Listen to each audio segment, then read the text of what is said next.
man was once walking in a forest and he happened to see an exotic bird.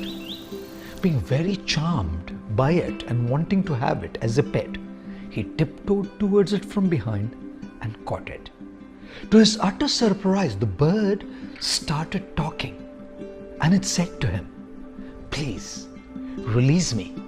In return, I shall give you 3 gems, 3 valuable pieces of advice that can transform your life. I'll give you the first one only when you let me go.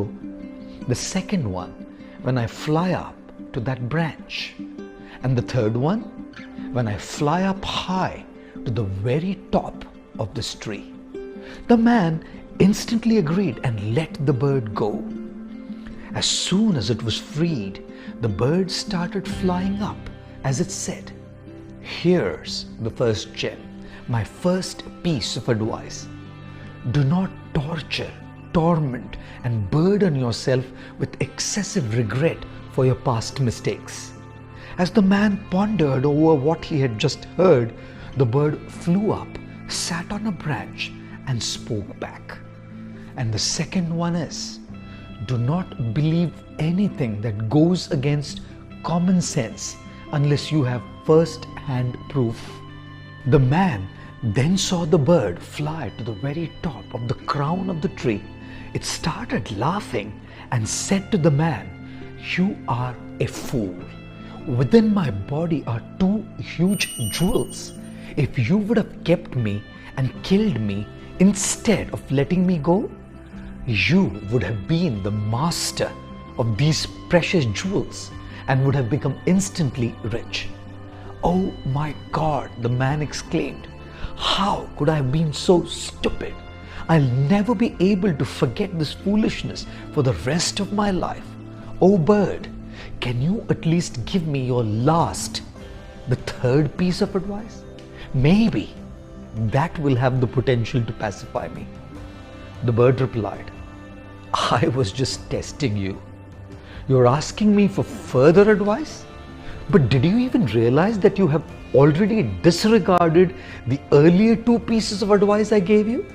First, I told you not to torment yourself with excessive regret for past mistakes, and yet you just tormented yourself with regret for letting me go. And second, I told you not to believe in things that go against common sense unless there is first-hand proof, and you disregarded that advice as well, for some reason believing that there could be 2 huge jewels inside a tiny bird like me. But since you've asked me now for the third piece of advice, here it is. If you're not applying what you already know, why are you so intent on gaining what you do not know?" Saying so, the bird flew away as the man received these 3 jewels that would positively change his life to come. Ladies and gentlemen, never forget these 3 things. We all make mistakes. Don't be too harsh to yourself and keep punishing yourself and tormenting yourself for what has already been done and cannot be undone. Learn your lessons and move on. Be sharp. Be smart. Don't evaluate things by face value. Use your reason, your discretion before you accept and trust something or someone. And lastly, if you do not digest what you have received by applying it, you're not ready for more. Life gives you more only when you use what you have rightly. I always say, knowledge and makeup are very similar. Both do well only when applied. One changes the way you look, and the other, the way you live.